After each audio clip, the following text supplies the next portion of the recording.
Why did she have so much time for me?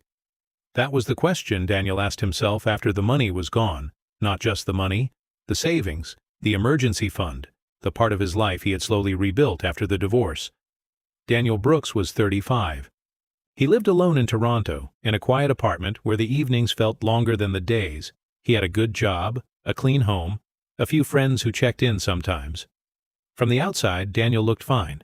But every night, when the work laptop closed, and the room went quiet, Daniel felt something he never said out loud. He was lonely. That is why he downloaded the dating app. Not because he was desperate, not because he was foolish, just because he wanted one conversation that did not feel like work. Then he matched with Maya. She was 25. At least that was what her profile said. And from the first message she felt different. Too patient, too warm, too interested. But Daniel did not see that as a warning. He saw it as luck. He didn't know it yet. But Maya was not just a girl on a dating app. Maya was a role. And behind that role was a team. Maya's profile did not look fake. That was the first reason it worked. She did not look like a model. She did not post luxury cars. She did not say anything about money. Her photos were simple. One in a coffee shop, one near a lake, one holding a small white dog. Her bio said, "New to the city. I like quiet people, long walks, and honest conversations." Daniel stared at that line for a moment. Quiet people, that felt personal. So he messaged her. "So, are quiet people your type?" 8 minutes later, she replied, "Only if they're kind." Daniel smiled. It was small. It was normal. And that was the point. The scam did not begin with money. It began with a sentence that made him feel seen. At first they talked about normal things. Coffee, work, bad weather, favorite movies. The small things people say when they are trying not to sound too interested.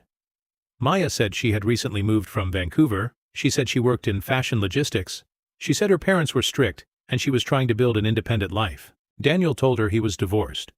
He did not mean to say that so early, but Maya had a way of asking questions that felt gentle, not nosy, just caring.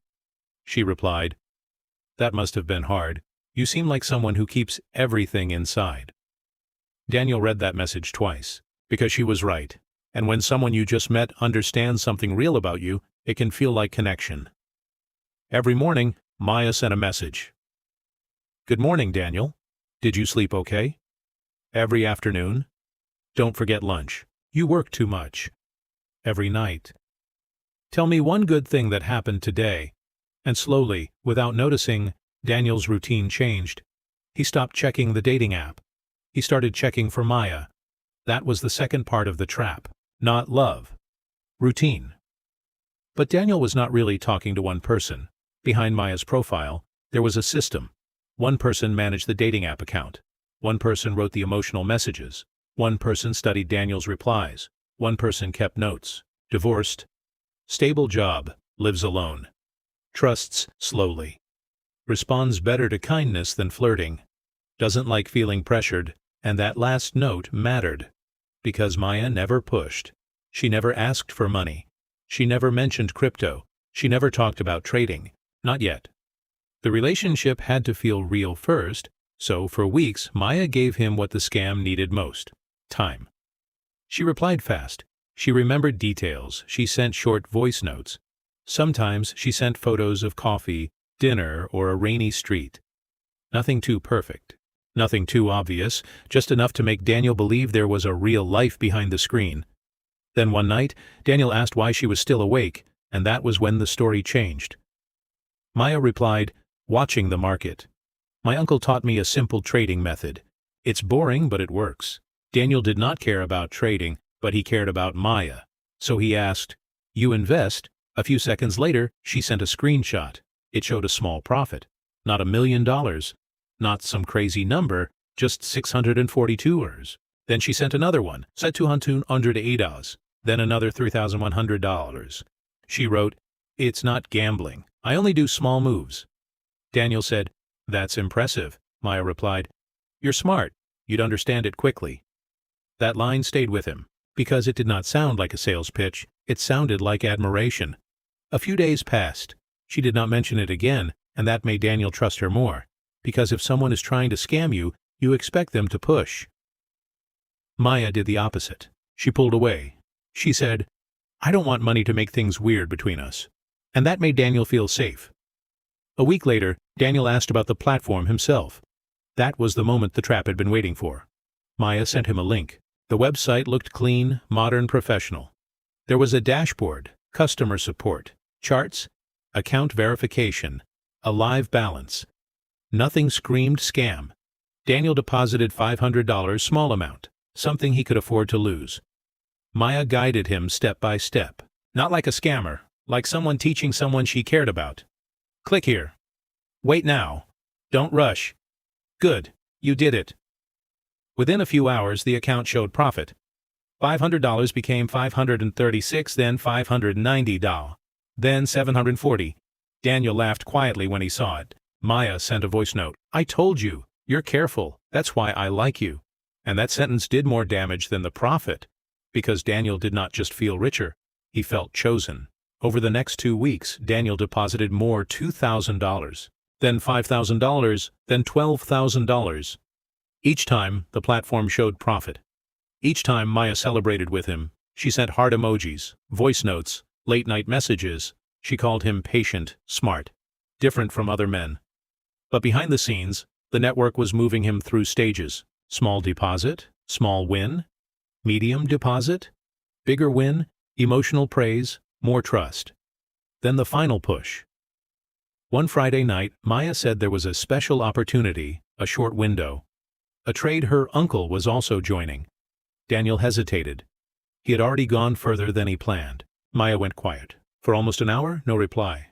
Daniel kept looking at his phone. Then finally, a voice note arrived. Her voice sounded hurt. "Daniel, I'm not forcing you. I just thought we were building something together." That hit him harder than pressure, because it sounded like disappointment, and Daniel did not want to lose her. So he moved $38,000, savings. Emergency money. Money he had built slowly after the divorce. The dashboard updated, then the trade appeared, then the profit. His account now showed $92,000. Daniel stared at the screen. For one night, he believed his life had changed, and it had. Just not the way he thought. The next morning, Daniel tried to withdraw $20,000 just to be safe, just to prove it was real. The withdrawal stayed pending. Then customer support messaged him. "Your account requires tax clearance before withdrawal." Daniel frowned. "Tax clearance?" he messaged Maya. She replied quickly. "That happened to me once. It's annoying, but normal." Support said he needed to pay $8,600 to unlock the withdrawal. Daniel refused. That was the first time Maya changed. Not completely, just enough. Her replies became shorter. Colder. "Why don't you trust me after everything?" Daniel's stomach dropped. He searched the platform online. Nothing real came up. He searched Maya's photos. One appeared on another profile. Different name. Different city. His hands went cold. He opened the dating app. Maya's profile was gone. He opened WhatsApp.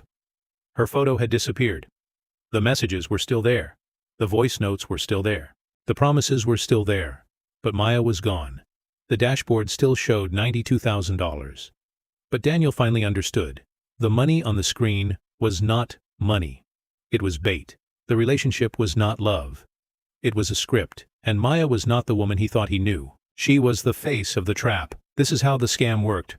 Maya's profile was not random. It was designed. The photos were chosen to look believable. The bio was written to attract lonely, stable men. The messages were timed to build routine. The voice notes were used to make the profile feel human.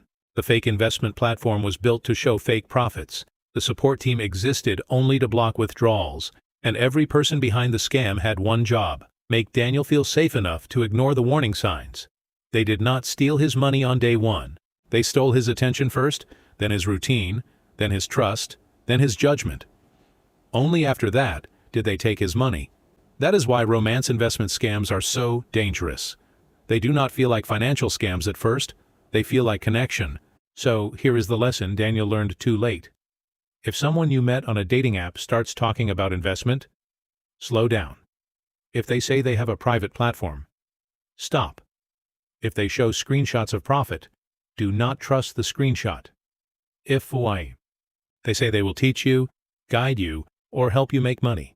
Verify outside the relationship. Never invest through a link sent by someone you only know online. Never send money or crypto to a platform you cannot independently verify. Never believe profits you cannot withdraw, and never let affection become financial pressure. Real love does not require a deposit. Real trust does not come with a withdrawal fee. And a real relationship will never punish you for asking questions. Daniel did not lose everything because he was foolish. He lost it because someone gave him attention exactly when he needed connection. And that is why the next scam may not begin with a threat. It may begin with a match, a smile, a good morning text, and someone who seems to have all the time in the world for you until your money is gone.